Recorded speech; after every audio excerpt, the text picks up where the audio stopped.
안녕하세요. 심리서사 분석가 한명진입니다. 오늘은 계속 의존만 하는 사람들의 심리를 알아보려고 합니다. 스스로 바로 서 있지 못하고 의존만 하는 사람들이 있죠. 오늘 뭘 먹을지 정하는 아주 사소한 것부터 직업 선택이나 배우자 선택 같은 아주 중대한 선택까지 타인에게 의견을 물어보고 의존하는 사람들이 생각보다 많습니다. 저도 과거에 이런 사람이었어요. 고등학생 때는 어느 과를 가야 할지 몰라서 담임 선생님께 그런 상담을 받고 그런 추천을 받으면서 선생님이 추천해주신 학과를 고르게 됐고요.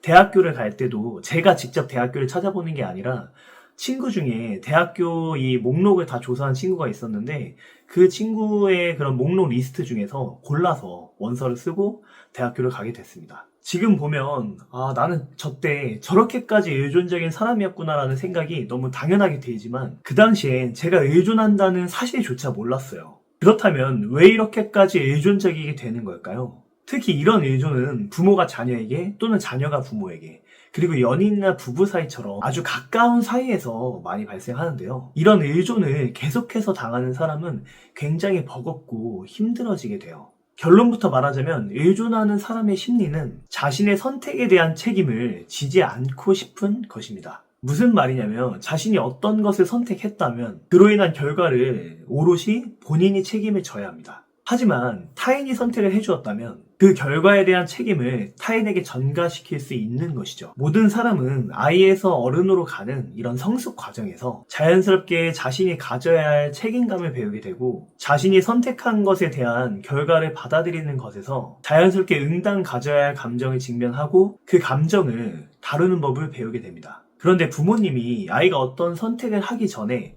미리 선택을 해버린다던가 아니면 아이가 선택을 했는데 그 결과가 좋지 않을 때 많은 질타와 비난을 하는 등의 패턴을 반복하다 보면 전자의 경우엔 자신의 감정과 욕망이 움직이기 전에 부모님이 미리 정해버린 것이기 때문에 버리는 구조가 형성이 될 가능성이 높아지게 되고 그 어떤 감정과 욕망도 가질 수 없으니 모든 선택을 의존하는 패턴으로 갈 수밖에 없게 되는 것이죠. 또한 후자의 경우엔 질타와 비난을 받으면서 부정 경험이 쌓이고 점점 자신의 선택을 믿을 수 없게 되면서 의존하는 패턴으로 가게 될 가능성이 높아지는 것이죠. 이를 해결하기 위해서는 자신의 심리서사 구조를 봐야 합니다. 내가 의존한다라는 증상에만 집중할 것이 아니라 증상 이전에 그런 증상이 생긴 진짜 원인인 심리 구조를 봐야 하는 것입니다. 나는 선택 자체를 할 수 없을 정도로 감정이 죽어버린 것인지 아니면 선택하고 싶은 감정이나 욕망은 있지만 그로 인한 결과를 책임지는 게 두려운 것인지 이 두 개를 잘 구분해야 합니다. 전자의 경우라면 사실은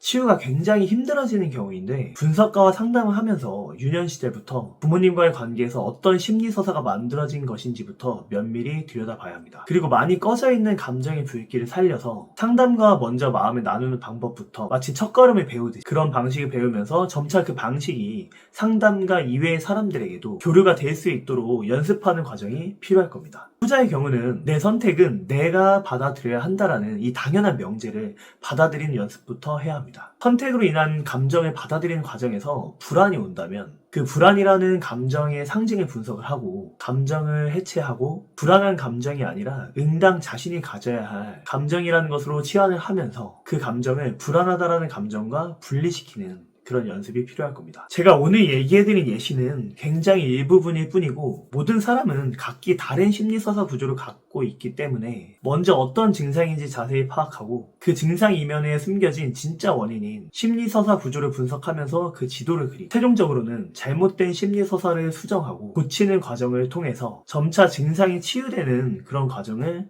생각해 보시면 될 것 같습니다. 만약 영상을 봐도 도저히 접근법을 모르겠다면 상담이라는 방법도 있습니다. 전화 상담 또는 대면 상담이 가능하고 저는 현재 견습 분석가로서 심리서사 분석이라는 이론을 창안하신 윤지원 선생님께 슈퍼비전을 받고 있습니다. 또한 저 역시 신경증을 겪어보고 극복해본 입장에서 여러분이 갖고 계신 고통이 어떤 것인지 감히 알 수 있으리라 확신합니다. 더 이상은 그 고통을 수면 아래에만 숨기지 마시고 저와 같이 수면 위로 현실로 내딛어보는 그런 용기를 가져보시는 것도 좋을 것 같습니다. 궁금한 점이 있다면 댓글로 남겨주시고요. 다음에는 더 좋은 영상으로 찾아뵙도록 하겠습니다. 감사합니다.